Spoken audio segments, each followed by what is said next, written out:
मंडळी नमस्कार, मी प्रल्हाद दातार. तुम्ही ऐकता माझं मत. मंडळी, आता या आजच्या व्हिडिओला कुठून सुरुवात करावी हेच समजत नाही.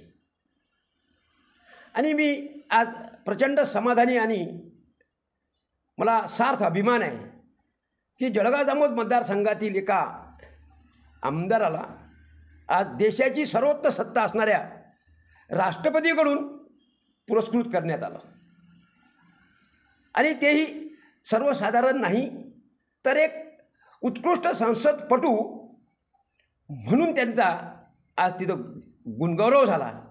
आणि त्यामुळे निश्चितच आज मला हेच वाटते की आज जर आमचे गुरुजी श्रीराम अवधूत कुटे हे जर जिवंत असते तर, कारण आपल्या 4 पैकी एका मुलाला आज संसद रत्न आणि तेही देशाची सर्वोच्च सत्ता असणाऱ्या राष्ट्रपती मुर्मू ताई यांच्याकडून जो पुरस्कार मिळाला तो खरंच कुटे परिवारालाच नव्हे तर जळगाव जामोद मतदारसंघाला, बुलढाणा जिल्ह्याला भूषणावं होईल अशा पद्धतीचा पुरस्कार आणि या प्रकारचा पुरस्कार मिळालेला आहे.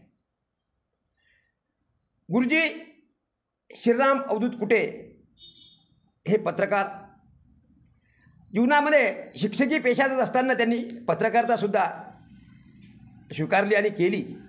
आणि तेव्हाच गुरुजींचा आणि माझा प्रत्यक्ष परिचय आला.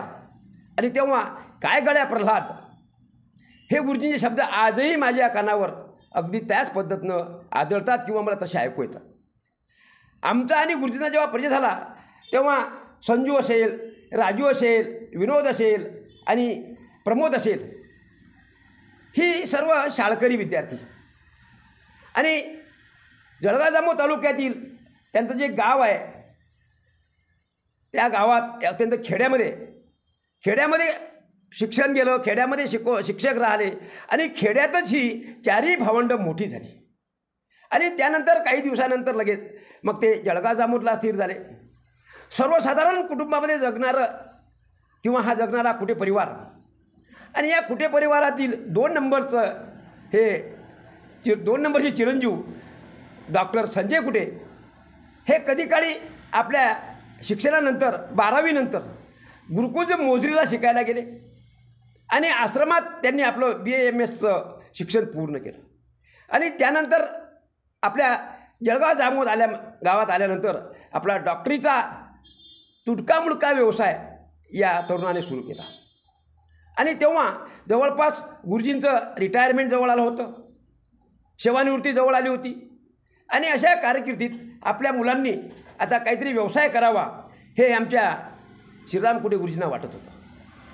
पण हा व्यवसाय करता करताच त्यांच्या चिरंजीवाच्या नशिबी आमदारकी आली. भाऊसाहेब फुंडकरसारख्या एका ज्येष्ठ भाजपा नेत्यांनी त्यांना गळ घातली आणि आपला संजू नावाचा मुलगा हा आम्हाला द्या अशी त्यावेळेस त्यांनी मागणी केली. आणि गुरुजींनी त्याला नाकार दिला नाही. आणि तेव्हापासून अगदी पहिल्या दिवसापासूनच या संजयला मागं पाहण्याची गरज वाटली नाही. पहिल्याच निवडणुकीमध्ये ते विजयी झाले, दुसऱ्यामध्ये विजयी झाले, तिसऱ्यामध्ये विजयी झाले, चौथ्यामध्ये विजयी झाले. सातत्यानं 4 वेळा राज्याच्या विधानसभेमध्ये पोहोचण्याचं भाग्य या मतदारसंघातून जर कुणाला मिळालं असेल तर ते आमच्या गुरुजींच्या संजूला मिळाला. आणि आज मला तर अत्यंत मनोमन आनंद होत आहे. पण एक सल मनात येते आहे की आज आमचे गुरुजी जर असते तर साहजिकच मंडळी, कुठल्याही पालकाला आपल्या मुलाला एवढा सर्वोच्च बहुमान मिळतो तेव्हा तो आनंद वेगळा असतो. आईंचाही आनंद वेगळा असतो. आई उर्मिला ताई ह्या आज रोजी हयात आहेत आणि त्यांच्या सानिध्यातच जी 3 भावंडं आहेत अजून संजूनंतर तीसुद्धा उच्च विभूषित झालीत.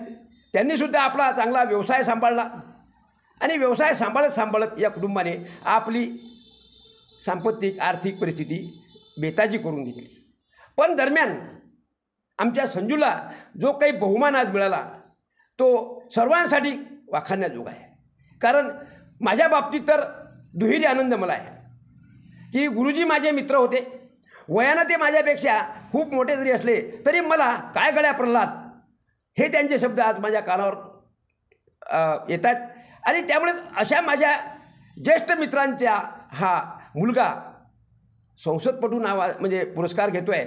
त्यामुळे निश्चितच ती माझ्यासाठी, मतदारसंघासाठी आणि तमाम आगामी येणाऱ्या पिढीसाठी आनंदाची बाब आहे.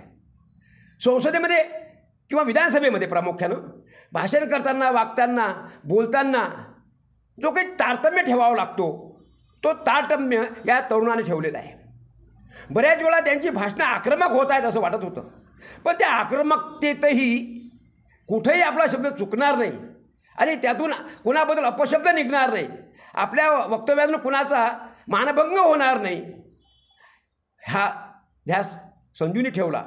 मध्यंतरी एका ठिकाणी त्यांना काही काळासाठी निलंबितसुद्धा केलं गेलं, परंतु त्यातही त्यांचं जे काही सांगणं होतं सभागृहाला ते अत्यंत मार्मिक आणि व्यवस्थित असल्यामुळे त्या सर्वांना पुन्हा स्थिर होता आलं, स्थिरस्थावर होता आलं.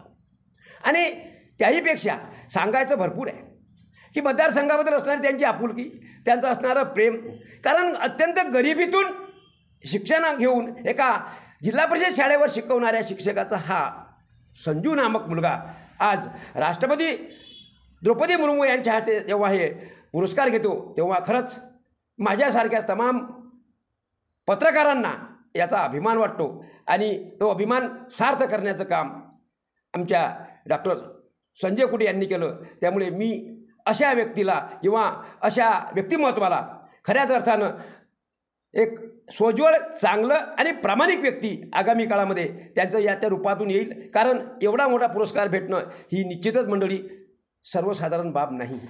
त्यामुळे एवढा पुरस्कार भेटलेल्या संजूला आपण त्यांचं मनापासून अभिनंदन करू आणि आगामी काळामध्ये जे काही त्यांच्यासाठी असेल ते त्यांना मिळत राहो अशा शुभेच्छासुद्धा आजच्या दिवशी दिल्याशिवाय माझ्या सकाळ राहत नाही.